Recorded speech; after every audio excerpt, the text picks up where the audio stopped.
Today we're getting under the hood with Lauren Tetenbaum, a mother, daughter, sister, women's advocate, and LCSW social worker, JD, and PMH-C specializing in women's reproductive mental health.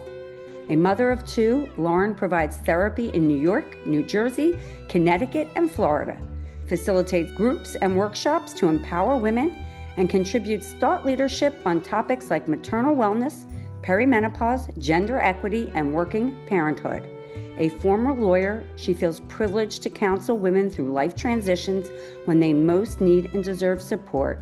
Lauren is also a writer whose work has appeared in numerous digital and print platforms.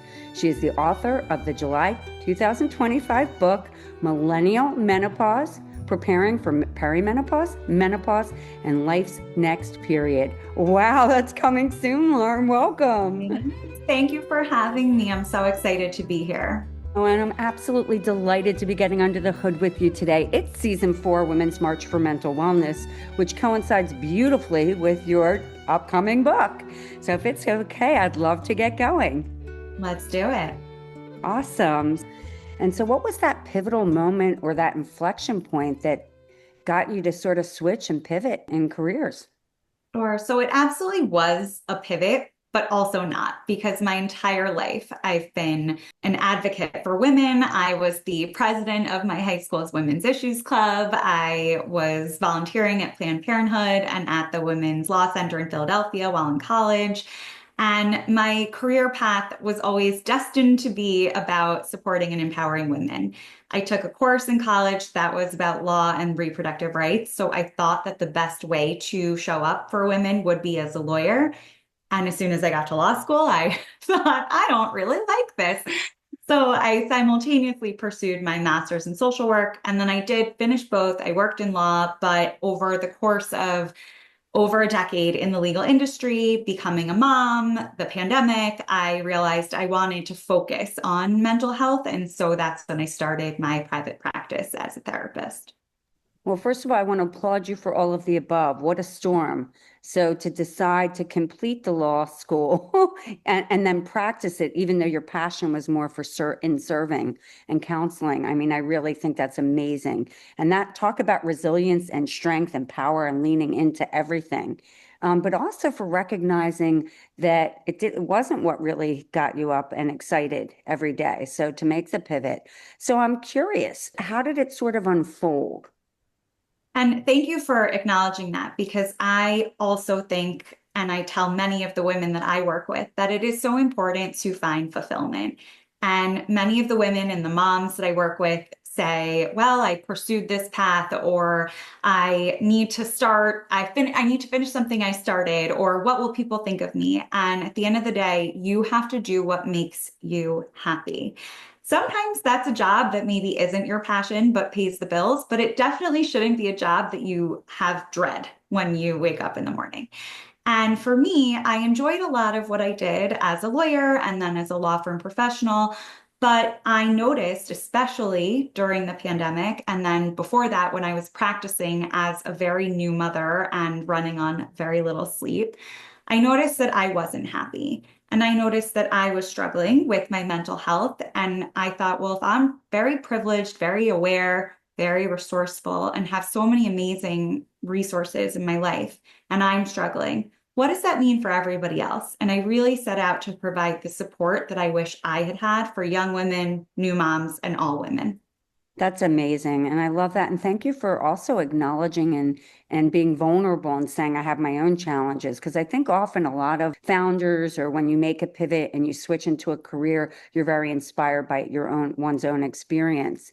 And so I think that's really interesting. I think it's also interesting that as a young person, I want to kind of go back and dig a little, because there's a lot to unpack there, to volunteer at Planned Parenthood. That's really progressive.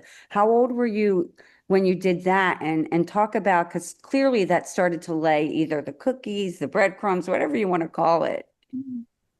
Actually, now that I think about it and remember, I was in high school when I was interning for Planned Parenthood in the corporate department, but I always had that pull to support women when they were most vulnerable.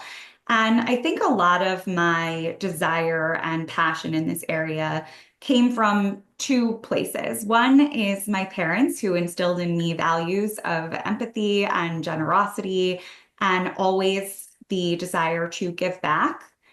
And the other is my love of reading and reading women's stories and reading about women from very different parts of the world or in different times, but feeling like that sense of empathy again. And what if it were me? And I am so privileged. I grew up in New York City. I had a very healthy family in many ways. And I always wanted to give back to those who weren't as fortunate as I. Well, I think that's, first of all, it's wonderful and very noble. And I think in a way, I hate to say it, we kind of have a social responsibility when we come from privilege. So I feel like similarly, it's all about giving back. But it's interesting because, we can get so caught up in raising our family. So we have a profession. I mean, so I'm hearing that you gave up being an attorney and now you're practicing and you can give back in a different kind of way because you can meld that empathy and dealing with women in vulnerable situations with every type of woman. So with that, like, what does your practice look like? And how did it, again, back to the word unfold? Becoming a mother, like for many of us, was such a transitional moment. And I never intended to leave my job once I became my mom. In fact, I had a lot of feelings about that, about proving myself. But ultimately, like I said earlier, it wasn't making me happy. And I didn't feel that billing hours and being required to be staying late in the office. And by late, I mean till 3 a.m. multiple nights a week with a 14-week old at home, it wasn't doing it for me, right? And I gave myself permission to put boundaries to say my family is important to me and I am not going to, do the doc review in the office on Sunday or whatever it was. And I let myself pivot and go into personnel roles, which didn't have big billable targets, which really makes a difference. But I still had that passion and compassion, and I wanted to make a difference for women. And when I decided to work for myself, which I never thought I would be a founder, I never thought I would be an entrepreneur because I like structure and rules and, predictability. I again felt that pull because I said, this is not really working for me. Again, I want to help people the way I see that they need help, that I needed help. And so I did additional training in perinatal mental health. At the time, my children were young. Now they're 6 and 9. So we're a little bit out of that postpartum phase. But, once you're postpartum, I think you're always postpartum. And also focusing very much on perimenopause. I love the approach of looking at the whole motherhood experience as a therapist, really being able to help her and leaning on some of your own experiences and the things you needed, I think is brilliant. But you also look at younger women, life transitions. I'm kind of curious, where is your sweet spot? I don't want to avoid answering this, but honestly, I love all quote unquote kinds of clients. I have most of my clients are mothers of young children, and most of them are in their 30s. But I also have a few in their 20s and a few in their 40s. Some are not moms. And I love that my work is diverse in that way because I can have a very just interesting day, right? Dealing with someone's pain point as their boss or their in-laws, or should they go off of their mental health medications while pregnant, and what would that look like? And perimenopause. So it's so interesting. And at the end of the day, all women need and deserve support. I agree with that. I think that's fantastic and I love that answer. The question, I'm kind of curious because I think one is dealing with the health challenges. So the hormonal that a woman goes through when they're experiencing both getting pregnant, that whole process of the maternal experience and motherhood, the postpartum, and then perimenopause. Those are all hormonal, whereas some of the others are more like relationship or, you know what I mean? It's a different type of animal. So It it's is. it's curious with you going back to school or to get the certification in the maternal health. I think it's really interesting and also so needed. Yes, and I totally agree. And by my own admission, I am not a science person. I'm a writer, a words person. So I didn't know so much about medication, hormones, things like that. And part of my own experience in my motherhood journey was learning more about psychiatric medications and how they impact one's hormones and how one's hormones during pregnancy can impact one's moods, etc. And I learned a ton and I kept learning. And then, certainly, as I was researching menopause, I learned an incredible amount. And that's why I wrote it all down to share what I learned. I'm excited to get to the book. I want to stay in this space for a minute because I think that thank you for sharing that. And I have to tell you, I understand that because I just got pregnant and experienced the pregnancy and I didn't think about it. I didn't think about postpartum. Meanwhile, my eldest daughter just had a baby. Oh, And congrats. I have been focusing so much on ensuring her that every phase and that she's okay from a postpartum, the self-care, all of that. And it's because I'm now educated. I've learned so much with the work I'm doing. So I think that's fantastic. And so how long have you been in practice? I'm curious. So I've been working as a therapist for 4+ years. Fantastic. That's awesome. Well, I love the fact. So you said that in a way, you said it kind of a little differently, but I heard that you've been growing up with your clients because you said you're in your 40s and now you're experiencing, you didn't say you're experiencing, but you're working on perimenopause. Mhm. So talk about, I think it's fantastic that this book is coming out. What was the impetus? What was, again, that inflection moment? Because committing to writing a book is a lot. It is. But once I went into private practice and started working as a therapist, I also allowed myself to pursue my creative side through writing. So I would be writing blogs and magazine articles, things like that. And I simultaneously was always learning. I love learning, always learning new things. And as you just alluded to regarding the postpartum period, so we don't talk about it. We don't talk about it enough in the media, amongst ourselves openly. We don't talk about it with our healthcare providers, largely because they're not taught about things like this. Way too many providers still think that you do have to get off SSRIs while pregnant, and that's generally not correct. So I was invited to attend a networking event on women's health, and I got to choose the breakout session topics that I wanted to participate in. And I chose to attend one on menopause just because I was curious and I didn't know anything about it. And I thought, that's a little funny. I'm very in tune with women's health. I read a lot, I pay attention, and yet I knew nothing. And the event was with Anne Fullenwider, who is the co-founder of Alloy. And the whole discussion just blew me away. And I really was tingling with excitement to share what I learned, to learn more. And I wrote a blog for an online magazine called Mama Beasts. And a few months later, I got approached to basically turn that into a book. Wow, that's amazing. I have to go back and read that blog post. That must be pretty I'll fun. send it. And I look forward to reading the book. How long did it take you, by the way? It was under a year from signing the contract. I signed the contract in July and it will be released in July, but I'm holding up a copy because I just got my copies from the warehouse. I'm super excited. It was a labor of love, to be sure. It was a fun experience. I enjoyed it truly. I got to interview over 4 dozen experts in the space, whether they're OBGYNs, nutritionists, neurologists, femtech experts, people in the media who focus on menopause.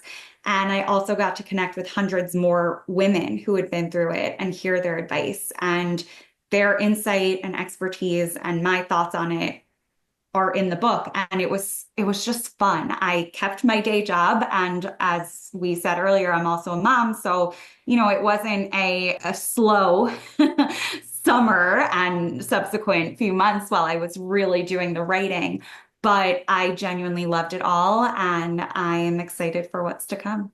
Oh, well, I'm so excited to hear more about it. I'd love to share. You wrote the blog post. Was that a certain style that you brought into your book and like your format? Because interviewing that many women and professionals, experts is a lot. At the end of the day, as a lawyer, as a therapist, as a writer, I read and hear and tell women's stories, much like yourself. And so was work and time consuming, but it was such a natural, beautiful opportunity to hear stories and then tell them in a way that, made sense for the structure. Is in the same tone as the book. The article was called Are You There, Menopause? It's Me, a Millennial Mom. And it's very conversational. For the article, I had interviewed 3 professionals in this space who are also featured in the book and really shared my innermost thoughts, my reflections on this.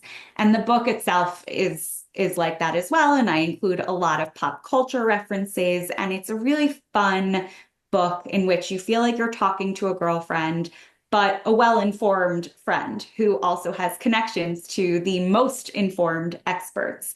And it's a guide, and everyone will go through menopause differently, but my book provides resources as to how to go about it in a way that's right for you. I want to say congratulations. I look forward to that because there's so many, nonfiction books that they're really hard to read. So if you make it conversational and you're telling stories about a subject that can be clinical or what have you, it's Complicated and complex and layered, and yes, definitely clinical. I cite to many academic journals, but I break it down in a very approachable way. Exactly. And I think that making it conversational and sharing stories just makes it, 22 times more likely to be engaging. Anyway, well, congratulations on that. This is like what, 4 weeks away. So what are you imagining? Is there a book launch, a tour? What are you doing? There is. So I probably shouldn't say this, but I will say that this book was such a part of my heart that even if no one reads it, I'm happy I did it because I learned so much. I connected with so many amazing people, and I've been able to provide information and resources to friends, clients. I've been able to better treat clients now that I'm seeing what some of their mood disorders are related to. And just the professional network that I built, it honestly so far has been all worth it. That being said, go buy the book. I hope that it reaches, of course, as many women and the men in their lives as possible. There's a whole chapter dedicated to men for them to specifically read as to learning how to support the women in their lives going through menopause, because everybody knows a woman who will or has been through menopause. And I hope that women feel empowered, prepared, less scared, and much more in community. My generation has become more comfortable with talking about postpartum issues, fertility struggles, mental health in general, but menopause remains this mystery. And it's partly because of our healthcare system, of our politics, etc. And it's time for change. And I really hope that that is the message that is received and that we collectively change the world for women. I really do. Well, I think that's great. And interestingly, you said, and you referred to, which I think is interesting, Lauren, your generation is much more, they're talking about fertility, they're talking about postpartum, but your generation isn't at menopause yet necessarily. And I think that my generation has been laying the groundwork recently. But what I will say to you, what I think is interesting is that you coming up with this, your next generation. So if you go out and this educates your generation plus our generation, you know what I'm saying? But it hits and reaches that and really speaks to them. That's a win because perimenopause, more and more, it's getting diagnosed earlier. So if women go in and their husbands know, or their partners know, or their colleagues know that women are experiencing this, they can understand and perhaps have more compassion and support them. And it's interesting because we're doing a lot of work across the life stages of women's health. And with the companies we're working with, they are insisting on bringing the men in so that the men will support the women, not just on the job, but at home. Do you work with any men in your practice? This question is so interesting for me to reflect on my sort of path with men because my whole life I have a brother, I have a wonderful husband who was one of my guy friends. I've always had friends who were boys and really intimate relationships, really supportive friendships, truly. And yet, in my work, I prefer working with women. And I dabbled a bit with working with men, and now I do work with some couples. And I'm not saying that I prefer the woman in the couple, but I just have such a pull towards supporting women That being said, I think to best support women, we must also include men in the conversations. I do a lot too with companies, especially around working parenthood. And when I go in for events or workshops, it's often billed as a parenting event and or gender equity. And who shows up? Of course, it's women. But men should be there too, because we can't just keep preaching to the choir and coming up with strategies to alleviate the mental load without the other people in our lives, in our households. So I am a big believer in that. Like I said, I have a chapter specifically for men, but I think it concludes with, by the way, you should read this whole book. So. Which I think is perfect. And I think you're absolutely right. I think with like all the work and the research we're doing, it is, if men aren't part of the conversation, we aren't going to be able to affect as great an amount of change. So we'll affect change, but women will continue to do all that they do. And you said something earlier that really intrigued me, Lauren. You talked about the women that you work with, if you will, that they come in, that they are often, and I can't remember exactly how you described it, but it's like they don't give themselves permission, if you will. What were some of you made some really good points, and for whatever reason, I'm drawing a blank on them. I know it was so a few different ways. I think in general, high achieving women, which is a label that I identify with, a label that many of my clients and friends would fall under. We don't give ourselves permission to rest. We don't give ourselves permission to leave jobs that maybe we had committed to or to pursue medications based on what we've been told, which might be based on misinformation, whether that's the psychiatric meds while pregnant or hormone therapy. We often don't give ourselves permission to ask questions or to push back. And that is something that I am very happy to guide and support them through, because being assertive and advocating for yourself is not a bad thing. Confrontation is not a bad thing.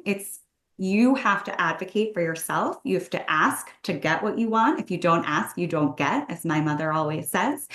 And it's okay to ask. And that's what I help a lot of the women that I work with do.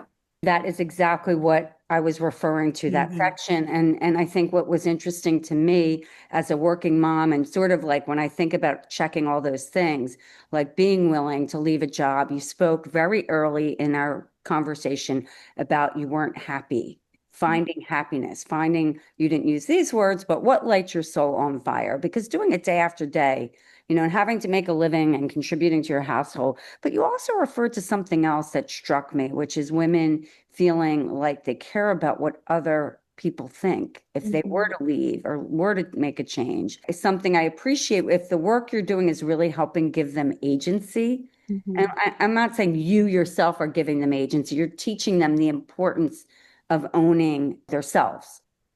Agency can mean so many things. I think financial independence is really important. I think having a job or a career that's in line with your values is also really important. Sometimes those things don't always align. Like I mentioned earlier, one might not find that their soul is lit on fire by their corporate job.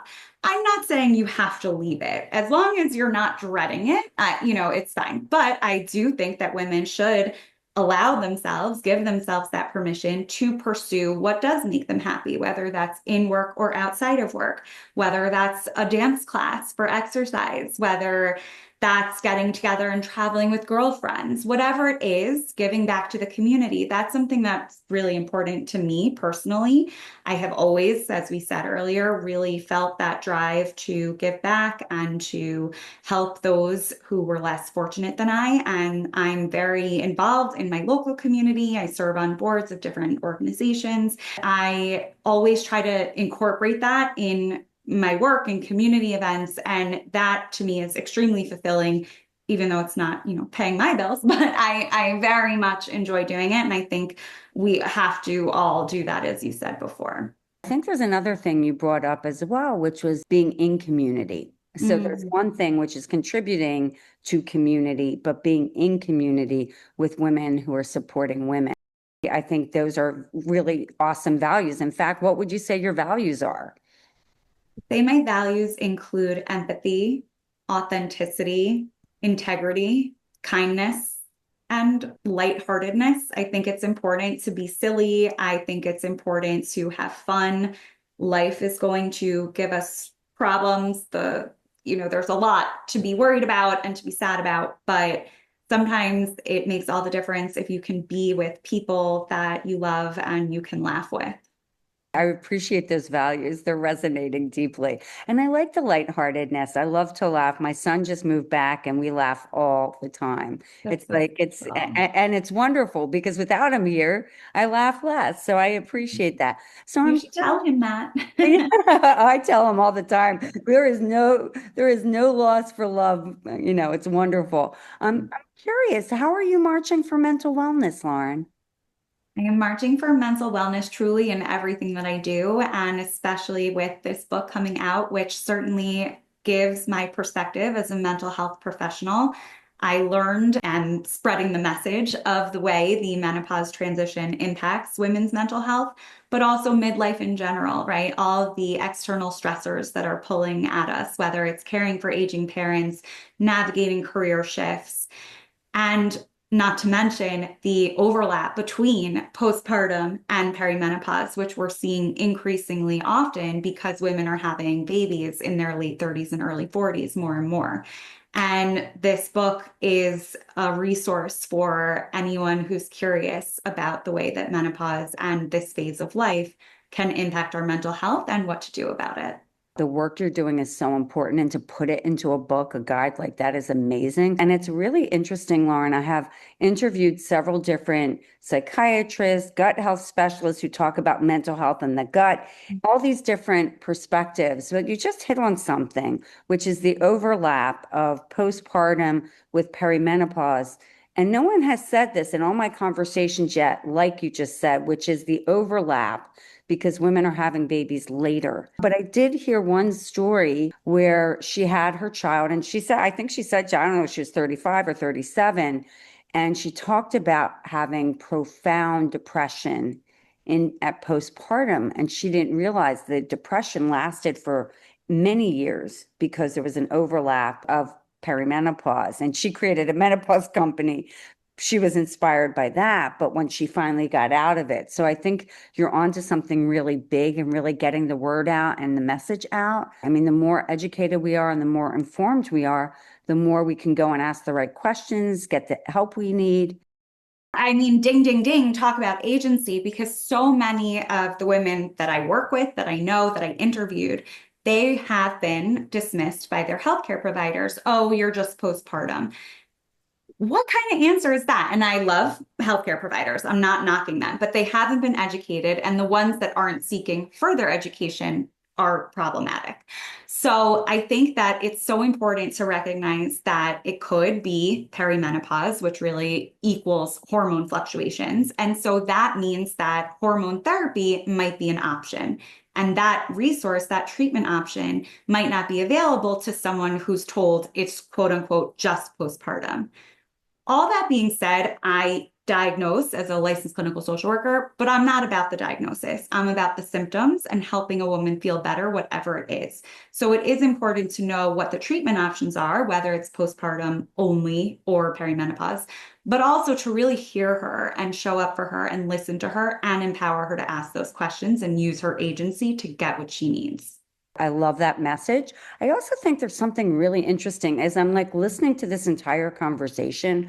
You're addressing, you just said the symptoms, but you're also there to address the emotional. Can we talk a little bit about that side of things? So what do you see and how do you think about it as you treat it or support it? I would say that the most common emotions that I help women navigate relate to sadness, overwhelm, anxiety, loneliness. And fortunately, I think one of my biggest skills, and that's why I do what I do, is connecting. And that connection piece is so powerful. And that psychoeducation that the book provides, that I provide even in one session, can really make a woman feel less alone. And that can do so much for their emotional well-being.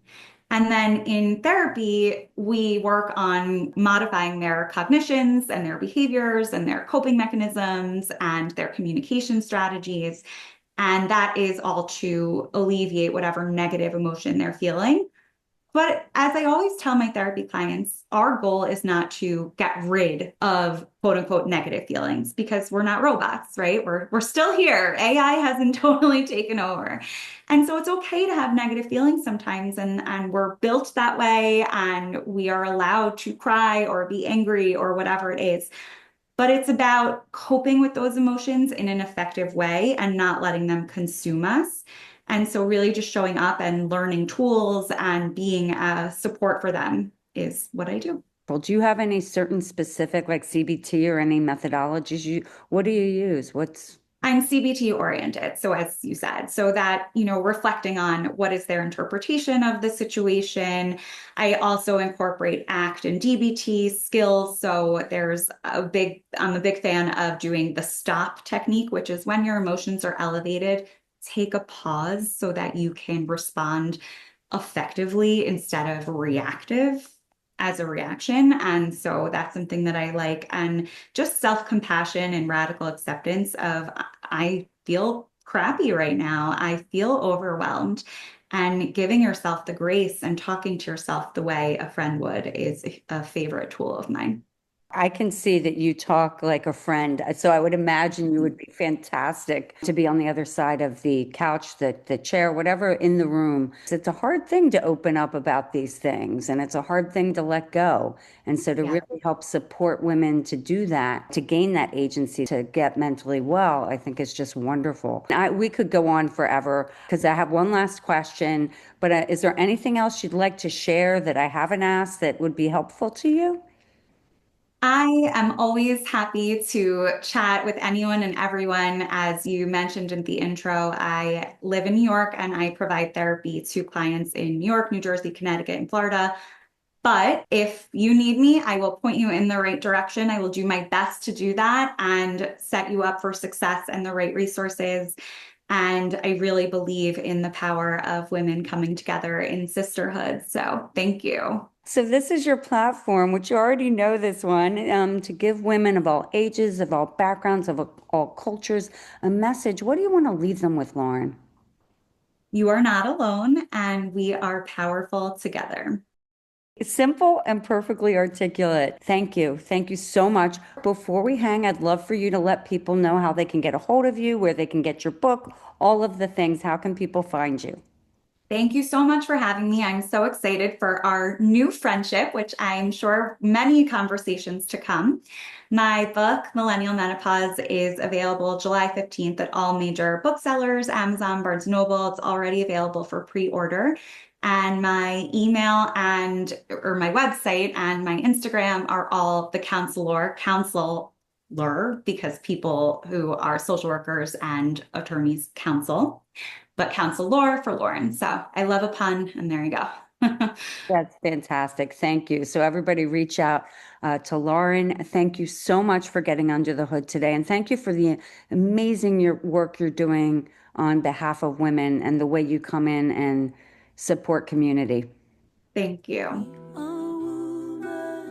Thanks for listening to Under the Sisterhood. If you haven't already, please give us a quick rating and review on Apple or Spotify. And make sure to follow us on Instagram, Facebook, YouTube, and LinkedIn so you can hear from more amazing women. This podcast is created and hosted by Under the Sisterhood LLC and Elizabeth Elfenbein, produced by Elizabeth Elfenbein and Matt Butler, and edited by Matt Butler. The music is by Ayla Schaefer. Her song, Rose.